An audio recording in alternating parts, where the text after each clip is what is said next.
আসসালামু আলাইকুম ভিউয়ার্স। আপনাদের মাঝে অনেকে আমাকে প্রশ্ন করছিলেন ভাইয়া কমিউনিটি ট্যাব অথবা ফেসবুকে পোস্ট করার জন্য কমিউনিটি ট্যাবে পোস্ট করার জন্য এইরকম ব্যানার আর্ট কিভাবে করব। তো আপনাদের জন্য নিয়ে এলাম এইরকম ব্যানার আর্টের পিএলপি ফাইল। তো আপনাদের একদমই সময় নষ্ট করতে হবে না, আপনারা পিএলপি ফাইল একটু কাস্টমাইজ করে আপনাদের নিজের মতো করে নিতে পারবেন। তো এর আগে বলে নিচ্ছি, আপনারা যারা আমার চ্যানেলে নতুন আছেন অবশ্যই চ্যানেলটিকে সাবস্ক্রাইব করে পাশে থাকা বেল বাটনে ক্লিক করে অল সিলেক্ট করে দেবেন।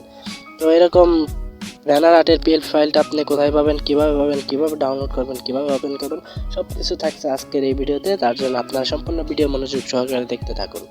তো আপনারা জাস্ট এই ভিডিও ডেসক্রিপশন বক্স চেক করে নেবেন। ডেসক্রিপশন বক্স চেক করলে আপনারা একটি লিঙ্ক পেয়ে যাবেন, সেটি হচ্ছে আমাদের ড্রাইভ লিঙ্কের পাসওয়ার্ড, মানে ড্রাইভ লিঙ্ক। তো ড্রাইভ লিঙ্কে আমাদের সেই ব্যানারটা দেওয়া থাকবে। তো আপনারা ড্রাইভ লিঙ্কে ক্লিক করলে আপনার কাছে 6 সংখ্যার একটি পাসওয়ার্ড চাইবে, আমি আপনাদের দেখিয়ে দিচ্ছি। আপনারা এখান থেকে ড্রাইভ লিঙ্কে ক্লিক করে আসতে পারেন, অথবা ড্রাইভ লিঙ্কের লিঙ্কটা কপি করে এখান থেকে গুগল ক্রোম ব্রাউজারে এসে পেস্ট করে দিবেন। দেন পেস্ট করে দেওয়ার পর আপনার সামনে এরকম ইন্টারফেস আসবে।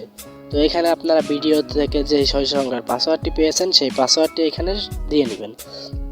তো এখান থেকে পাসওয়ার্ড ভুল হলে কিন্তু এখানে লেখা আসবে সঠিক উত্তর দিন। আমি আপনাদের সিম্পল একটা উদাহরণ দিয়ে এখানে দেখিয়ে সাবমিট দিলে দেখতে পারতেছেন লেখা আছে সঠিক উত্তর দিন। তো এর জন্য আপনারা অবশ্যই সম্পূর্ণ ভিডিও মনোযোগ সহকারে দেখে 6 সংখ্যার পাসওয়ার্ডটি ভিডিও থেকে সেভ করে নেবেন। দেন সেভ করে নেওয়ার পর এখানে পাসওয়ার্ড দিয়ে নেবেন।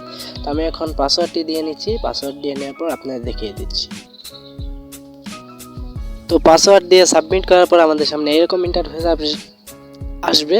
তো আমরা জাস্ট এই লিঙ্কের উপরে ক্লিক করে দিব। তো এই লিঙ্কের উপরে ক্লিক করে দেওয়ার পর আমাদের ড্রাইভ লিঙ্কে চলে যাব। তো আমরা জাস্ট ওকেতে ক্লিক করে দিব। যদি ওকে অপশন আসে দেন এখান থেকে লোকাল আপডেটের উপরে একটা ক্লিক করে দিব। এখানে ক্লিক করে দেওয়ার পর আমাদের পিএলপি ফাইলটি ডাউনলোড হয়ে যাবে।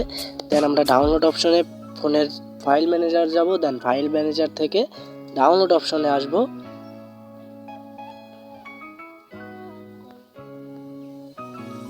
তো ফাইল ম্যানেজার থেকে আমাদের যেখানে ডাউনলোড হয় তো আমরা সেইখানে আসবো। দেন আসার পর ডাউনলোড অপশনে ক্লিক করে দিব। তারপর আমরা চলে যাব পিক্সেলল্যাব অ্যাপে।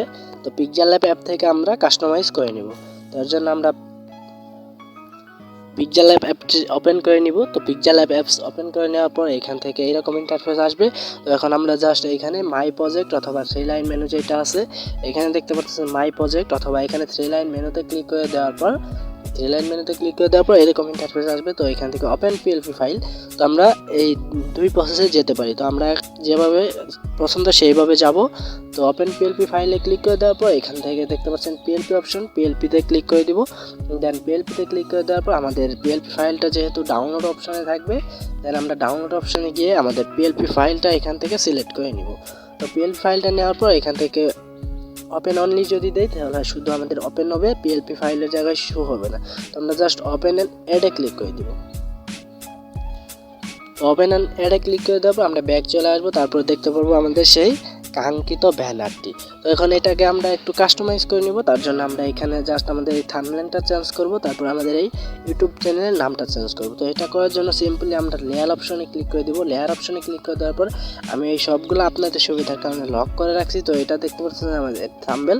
তো এটা জাস্ট ডিলিট অপশনে ক্লিক করে ডিলিট করে দিবেন। তারপরে এই প্লাস অপশনে ক্লিক করে ফ্রম গ্যালারিতে ক্লিক করে আপনার থাম্বনেল যেটা আছে সেটা আপনি এখানে নিয়ে নেবেন। তো আমি যে কোনো একটা পিক নিয়ে আপনাদের এখানে দেখিয়ে দিচ্ছি। তো এটি নেওয়ার পর এটা আপনার ইচ্ছা মতো কাস্টমাইজ করে নেবেন। এটা আপনাদের ইচ্ছা মতো কাস্টমাইজ করে নেওয়ার পর এখানে বসিয়ে দিবেন। আপনার যেইভাবে ভালো লাগে আপনি সেইভাবে এখানে বসিয়ে দিবেন। দেন এখানে বসিয়ে নেওয়ার পর এখানে দেখতে পাচ্ছেন টেকনিক্যাল ফয়সাল। তো এই জায়গায় আপনি আপনার চ্যানেল নামটি দিয়ে নেবেন। তার জন্য টেকনিক্যাল ফয়সাল লেখাটা খুঁজে বের করবেন। তারপর লেখার উপরে একবার ক্লিক করবেন। ক্লিক করার পর এখানে দেখতে পাচ্ছেন পেন্সিলের মতো আইকন শো হবে। দেন পেন্সিলের মতো আইকনটাতে আপনি ক্লিক করে দিবেন। দেন এটাতে ক্লিক করে আবার পেন্সিলের মতো আইকনে ক্লিক করবেন। তারপর এখান থেকে টেকনিক্যাল ফয়সাল রিমুভ করে এখানে আপনি আপনার চ্যানেলের নাম দিয়ে দিবেন। তো এখানে আমি একটা দিয়ে দিলাম আপনার ইউটিউব নেম বা যে কোনো একটা কিছু আপনি দিয়ে নেবেন। তারপর যদি দেখেন এটা আপনার ঠিক মতো হয়নি, তারপর আবার লেয়ার অপশানে ক্লিক করে এটা আনলক করে দেবেন। আনলক করে দেওয়ার পর আপনি আপনার পছন্দ মতো এটা বসিয়ে নেবেন। দেন বসিয়ে নেওয়ার পর আপনার কাঙ্ক্ষিত ব্যানারটি তৈরি হয়ে যাবে। তার ব্যানারটি সেভ করার জন্য আপনি এই দেখতে পাচ্ছেন সেভ অপশানে ক্লিক করবেন। তারপর এখান থেকে আলটাতে সিলেক্ট করে দেবেন। তারপর সেভ আস ইমেজে ক্লিক করে আপনি এখানে কাস্টম থেকে আলটা সিলেক্ট করে সেভ টু গ্যালারিতে সিলেক্ট করলে আপনার এই ব্যানারটি সেভ হয়ে যাবে। তো অবশ্যই ভিডিও ডেসক্রিপশন বক্স থেকে ড্রাইভ লিঙ্ক ক্লিক করবেন। তো ড্রাইভ লিঙ্ক ক্লিক করে আপনারা ডাউনলোড করে নেবেন। ডাউনলোড করার প্রসেসটা আমি ভিডিওর শুরুতে আপনাদের দেখিয়ে দিয়েছি। তো এনজয় দিস ভিডিও যদি ভালো লাগে থাকে অবশ্যই ভিডিওতে একটি লাইক দিয়ে দিবেন। আর যারা চ্যানেল নতুন আছেন অবশ্যই চ্যানেলটিকে সাবস্ক্রাইব করে পাশে থাকা বেল বাটনে ক্লিক করে অল সিলেক্ট করে দিন।